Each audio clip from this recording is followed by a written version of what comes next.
Hey guys, welcome back to DNA Customs. So we are back at working on the 68 Charger. We're almost ready to start putting the cowl on. I have to go through, I have to clean up these welds, maybe touch up a couple spots that I'm not so happy with. There's been a lot of behind the scenes things going on that's really not all that interesting, but I'm going to do a short video just to kind of get you up to date. But I'm not going to do a video on grinding this down, cleaning it up, because that's going to be a long, boring video watching me doing that. But while I get going on this, I'm going to get you caught up on everything that's been going on up to this point.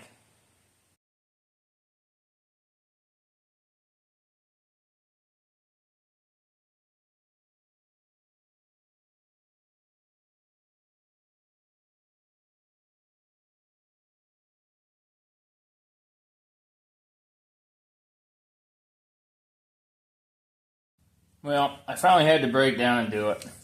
This thing here still works. Problem is my lock for changing my pads is stripped out.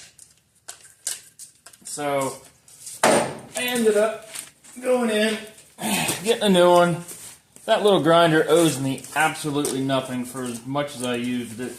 And not just on this project. I used it, building the first frame for the Charger and everything else, so it owes me absolutely nothing. But they didn't have the same brand, so I'm kind of hoping I'm not disappointed with this one. We'll find out. Got one of those. Got one of these things. I still don't know what these things are for. Just throw it over there so I know right where it's at. But anyways, get this thing unboxed and start getting this passenger side all buttoned up. I got my template made. I just have to get it cut out, and then I'm going to put this to use and see how it does. Alright, I just got done finishing up the passenger side. Now, I did grind this one smooth because I wanted to see how flush I can get it. And apparently I feel like making more work for myself because now I have to go over and do the driver's side, grind it down smooth. It's not bad. I'm happy with how it turned out. I'm going to get you in here, get a close-up real quick. I'm going to throw in some process pictures too real quick. Alright, so here it is close up. You can still smell the paint if you try real hard. Turned out pretty good. It's pretty smooth. I didn't grind back here too much because I didn't want to grind down this sheet metal to the point where I kind of lost my rigidity. I just went around, smoothed the welds out, or smoothed the welds down. This one here, I ground the top, got it all primered, ground the back smooth. I didn't prime that yet. I want to go through and clean all these welds up a little bit, and then I'm going to do that. I'm going to grind down the driver's side. And then I have to get this car outside because my garage is a wreck. And I got to do some cleaning. I got to make some room. So I'm going to get that done. And then we will pick up where we left off. Alright, I got it all cleaned out-ish. Got the tires aired up. Got the battery charged. I had to go buy a new battery charger because if you remember my last one, and by the Charger, I mean that. Well, what good's a battery charger with a dead battery? It's not. And it's not like I can get it in here. Yeah, I could take this battery out and charge it on that, but then I have this one down here that was out of Miss Amy Lee, because over the winter I ran the battery dead on this one, so I just brought that one over. So now I got 3 dead batteries, and it's like, yeah, I need a battery charger. So I went and got one. Hopefully it works out well, but we're going to see about getting this thing started up, get it moved outside, and see about doing some cleaning. Much needed cleaning. Got my makeshift seat.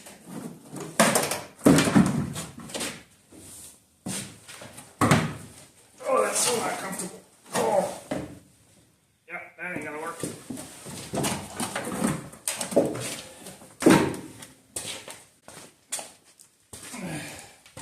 Alright, let's try this instead.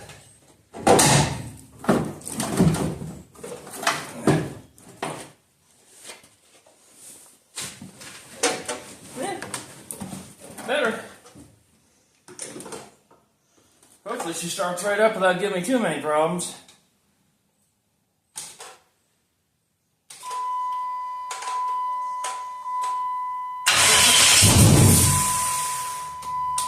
Come on. You can do it.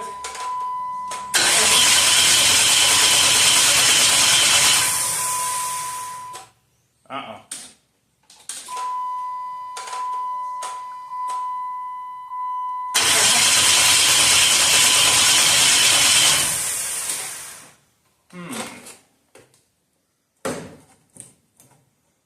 Well, fuel tank says it's empty, so that might have something to do with it.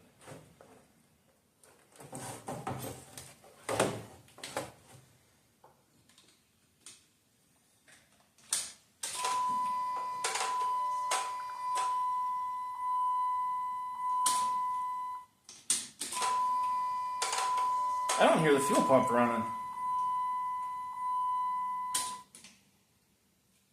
I do not hear the fuel pump kicking on.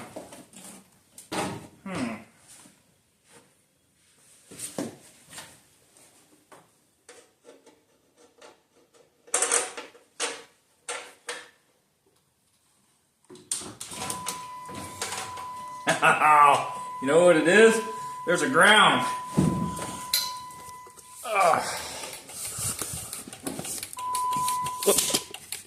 I don't know what I just did. Okay. But there is a ground. Let me turn the key on. Oh, the key was on. But if you look down here, I don't know if you can see or not. You hook that up. Turn the key on. Now you can hear the fuel pumps running. Let's try this again. That's what I'm talking about. It's always those stupid grounds that get you. Let's get this thing outside.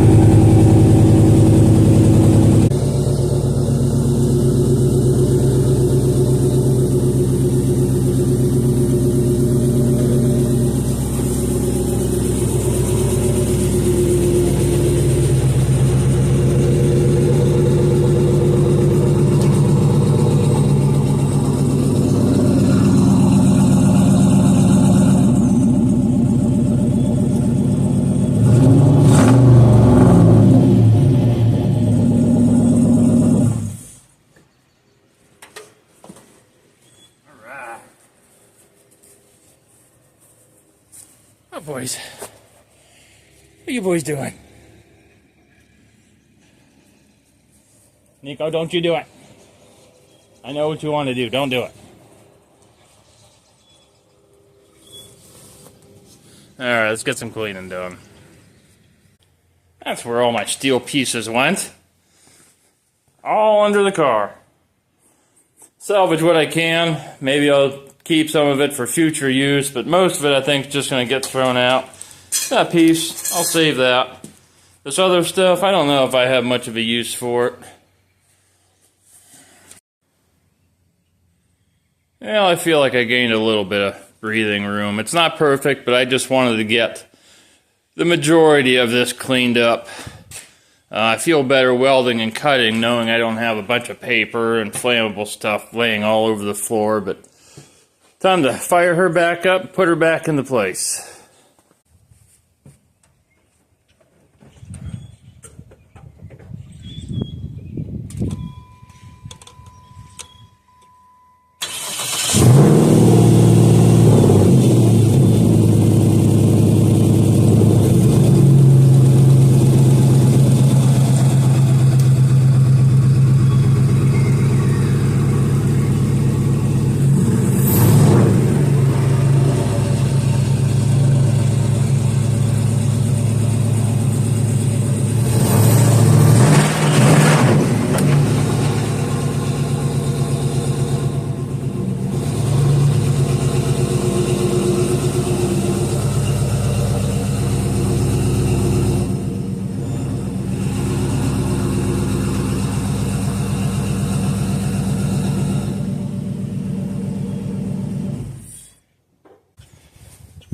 Good thing those brakes work. I felt like I was going to go through that back wall coming up over that.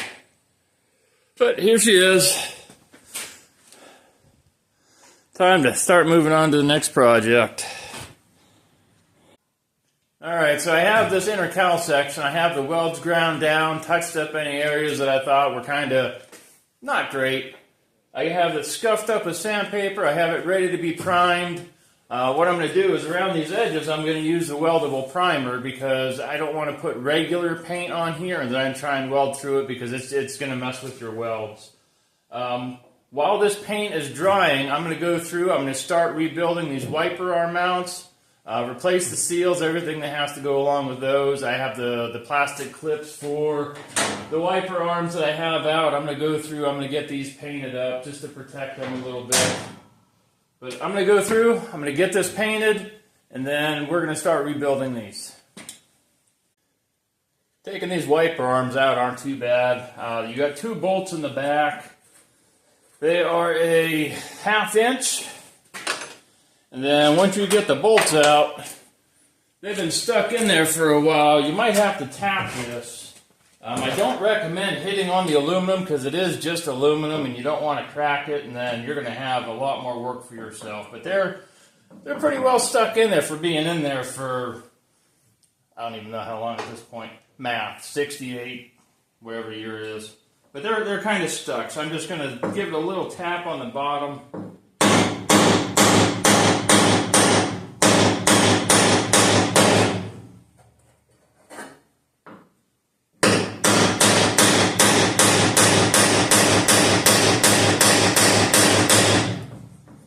Really stuck in there.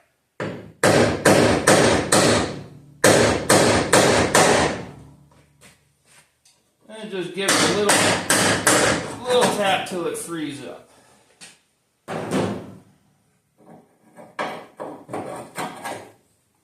And slide it out, and that's what you're stuck with. We'll have to go through, clean up this old gasket. This old gasket, you can tell it's not really doing much. It's pretty brittle. It's not sealing a whole lot. So we'll clean this surface up. We'll clean up the surface behind here. But first I want to get the primer on here, start letting it set up. I'm going to try and get as far as I can tonight. But let's get going. Alright, I got it all wiped down. Anywhere that I'm going to weld, I'm going to put this weld through primer on. Not going to go crazy with it, but I do want to have the metal protected.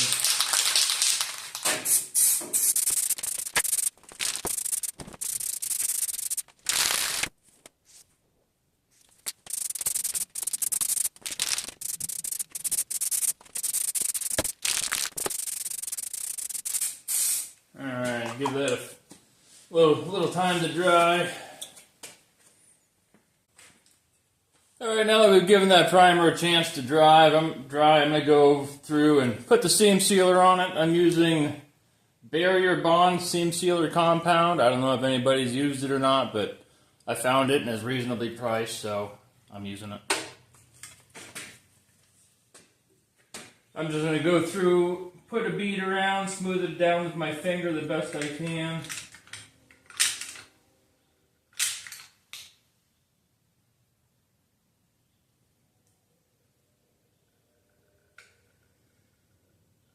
Anywhere I think I might have a leak issue, which is pretty much anywhere I welded, I'm going to put this on.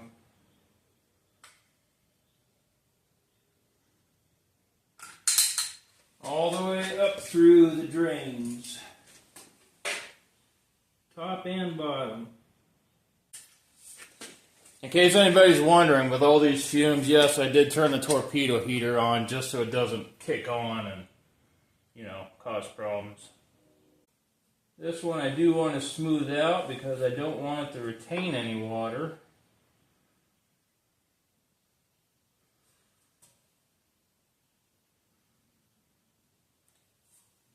This stuff seems to work pretty well as far as, you know, being able to spread it and smooth it out.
say I'm pretty comfortable with this thing not going to leak.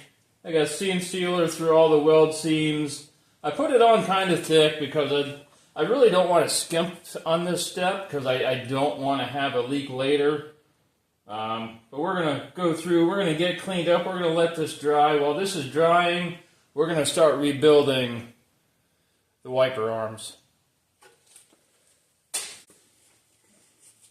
Oh, that stuff is sticky, it don't want to come off. Oh, I'm just making a mess. Alright, I'm going to leave rolling this alone.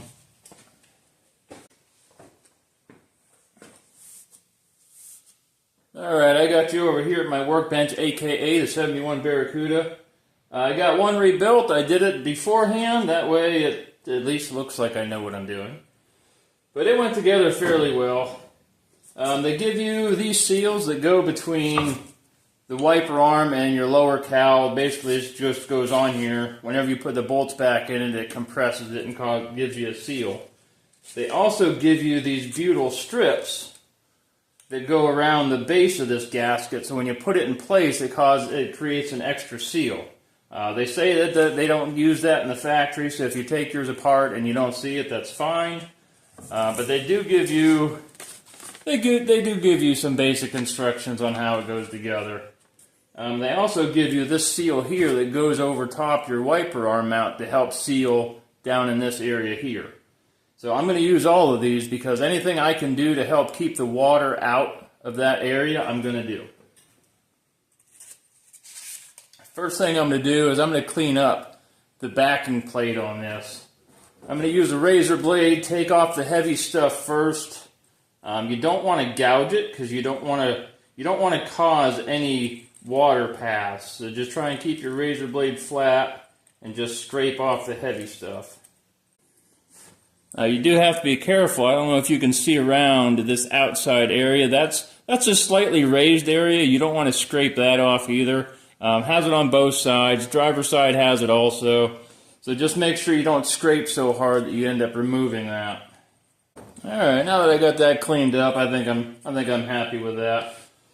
I'm going to go through, I'm going to put my plastic seal on first. I'm going to take this butyl strip, put it around the base on the outside of this gasket. And I'm not going to bunch it up. I kind of want it to lay flat. That way it creates more of a seal when you put it in place. I'm not going to stretch it out. I want to leave it kind of bunched up.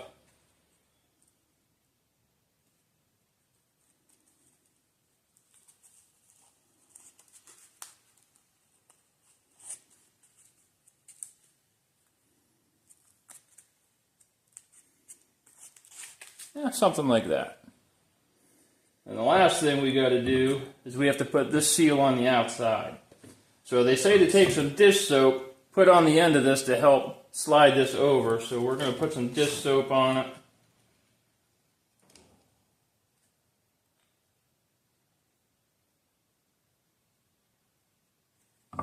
Try and get some dish soap on the on the inside of the seal. And when I was doing this one, I found it easier if you have this sitting flat and you get this started. If you just put your palm on it, you just kind of rotate it around. It's easier than just trying to do it with your fingers. So once you get it started, then you can just push it through. Just like that.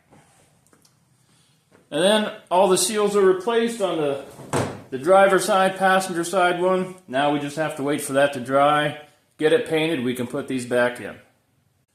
Alright, last thing I'm going to do before I end this video. I'm going to go through, I'm going to put a layer of paint on here so it can be drying overnight. I'm going to go through, I'm going to mask off the areas that I don't want to get the paint on. I am using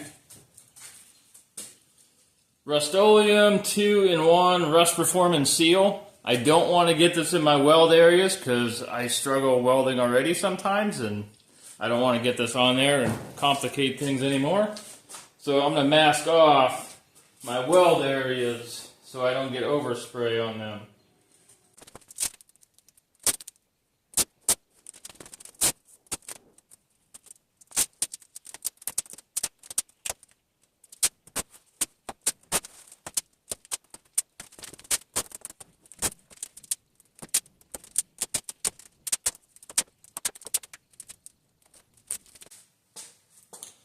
So this stuff is supposed to be a rubberized black coating for use on rusted or bare metal applications, chemical and abrasion resistant paint.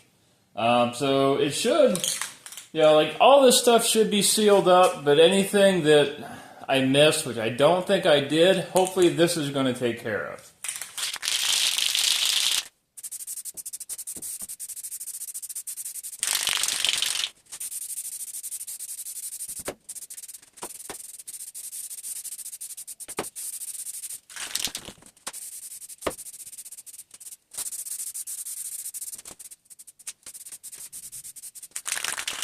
I give that a little bit of time. We'll put a second coat on it, let it dry good overnight.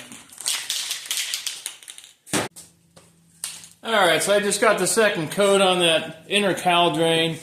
We're going to let that set up overnight. I think I'm going to call this the end of this video. Next video we'll pick up where we left off right here. If you want to follow this build, like, subscribe, comment, notifications, all that good stuff that's right at your fingertips. Until next time.